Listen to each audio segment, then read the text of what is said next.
Привет, друзья! Сегодня неожиданный день для Европы. В Бельгии на базе НАТО вновь замечены неизвестные дроны. Объект, где, по данным СМИ, находится американское оборудование, взят под наблюдение специалистов. Расследование уже начато, и это вызывает повышенное внимание не только в Брюсселе, но и в соседних странах. И этим все не ограничивается. В Африке премьер-министр Баварии Маркус Зёдер посещал тюрьму Нельсона Манделы и сделал заявление, которое вызвало большой резонанс в немецких СМИ. Тем временем Volkswagen объясняет о перестановках в руководстве, а в Германии снова обсуждают вопрос, сможет ли автопром удержать позиции на фоне конкуренции и сокращения. Но это еще не все. В стране растет протестная активность. В Гиссене планируется создание новой молодежной организации партии «Альтернатива для Германии». И уже готовятся крупные акции противников. А в международной повестке заявление Китая, которое может изменить отношения с Соединенными Штатами Америки, и неожиданные данные о рекордных закупках золота в Польше.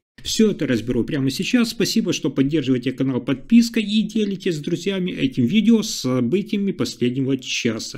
Итак, ночная тревога в Бельгии. В районе военно-воздушной базы Кленебрёгер, которая используется структурами НАТО, вновь зафиксированы беспилотные аппараты. Об этом сообщил министр обороны страны Тео Франкен. Организованные полеты дронов фиксировались над взлетной полосой, радиоподавитель был включен, но оказался неэффективным. Франкен сообщил, что один из беспилотников сопровождался вертолетом и полицейскими автомобилями, но позже пропал с радаров. База Кленебрёгер в фламандской провинции Лимбург является важным объектом оборонной инфраструктуры. Напомню, в октябре там прошли учения НАТО с участием около 2000 военнослужащих. По неофициальным данным, на этом аэродроме могут находиться объекты стратегического назначения. Речь идет не случайно о редких, а о серьезных инцидентах. В прошлом также фиксировались полеты дронов над стратегическими площадками и аэропортами. Правительственные организации Бельгии уже объявили о предстоящей встрече с полицией и военнослужащими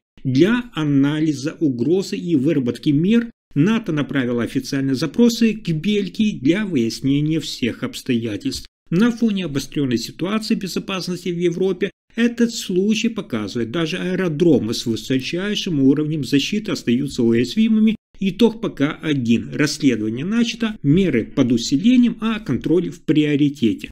Следующая новость заставляет задуматься. Баварский премьер-министр Маркус Зёдер посетил южноафриканский остров Робберт-Айленд, где провел экскурсию по бывшей тюремной камере легендарного борца с апартеидом Нельсоном Манделы.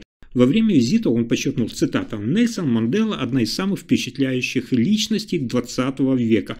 По словам Зёдера, цитата, «его борьба за свободу и против расизма и апартеида изменила мир». Он отметил, что особенно впечатляет способность Манделы простить, несмотря на долгие годы в тюрьме.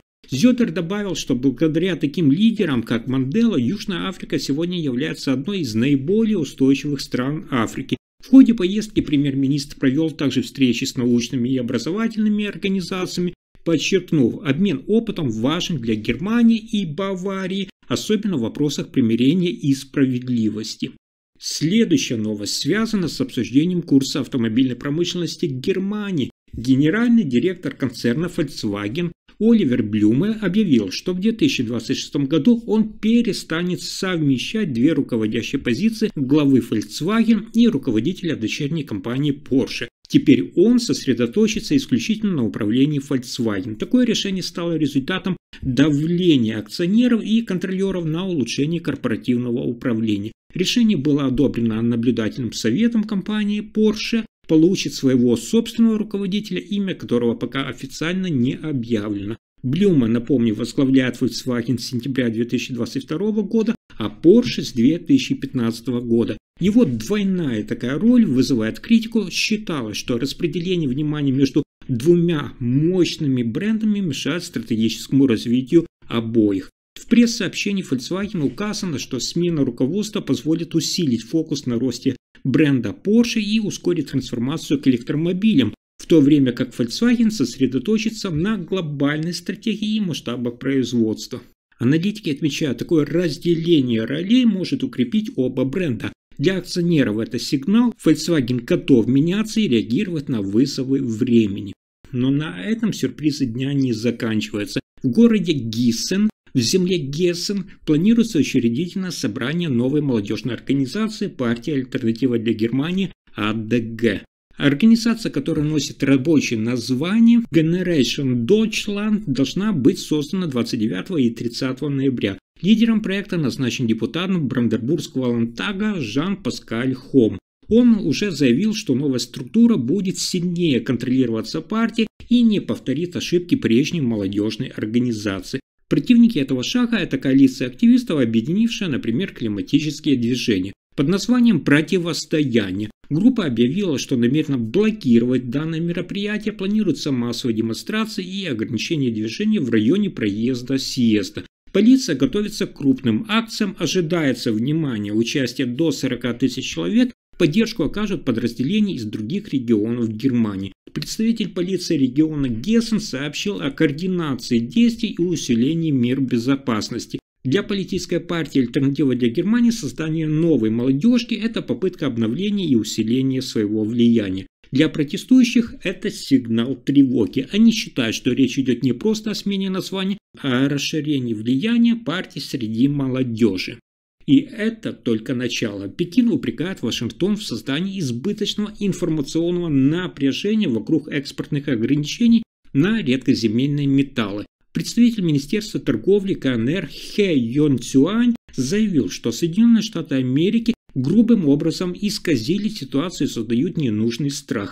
По его словам, Китай готов выдавать экспортные лицензии на редкоземельные металлы, если они используются именно в гражданских целях, и призывает не драматизировать ситуацию. Ранее представители администрации Соединенных Штатов Америки, включая того же министра финансов Скотта Бессента, заявили, что Китай стремится укрепить позиции в мировых цепочках поставок, на что ведомство торговли КНР ответило, цитата, «Вашингтон сам создал напряжение. Отношения между двумя крупнейшими экономиками давно находятся в сложной фазе. Китай подчеркивает, что его меры остаются в рамках международных норм и направлены на безопасность, а не на агрессию. Аналитики считают, обвинения Китая и риторика Соединенных Штатов Америки усиливают неопределенность на рынках, и только конкретные действия, а не заявления, могут стабилизировать данную ситуацию. А дальше еще интереснее. Центральный банк Польши в 2023-2025 годах приобрел, внимание, около 287 тонн золота, опередив по темпам закупок даже Китай. Таким образом, Польша занимает лидирующие позиции среди мировых покупателей драгоценного металла. Аналитики отмечают, что рост закупок золота отражает стремление стран диверсифицировать резервы и снизить зависимость от традиционных валютных активов. По данным, Польша увеличила долю золота в своих резервах до 20% и планирует довести этот показатель до 30%. Это означает, что до трети резервов страны будут сосредоточены в физическом золоте, что является сигналом финансовой устойчивости и независимости. В то же время Китай, хотя и остается одним из крупнейших держателей золота, закупает значительно меньше, чем Польша, лишь несколько десятков тонн в год, что подчеркивает масштаб усилий Польши. Эксперты отмечают, что такие шаги влияют на глобальный рынок драгоценных металлов. Резкое увеличение спроса со стороны правительства Польши усиливает давление на предложение и может способствовать росту цен. Для Польши это часть стратегии укрепления финансовой защиты на фоне геополитической неопределенности и усиления конкуренции мировых экономик. Сегодня золото стало одним из ключевых активов в портфелях центральных банков, отражая новые реалии мировой экономики. Если информация оказалась полезной, ставьте лайк, подписывайтесь на канал и делитесь видео. Спасибо за просмотр.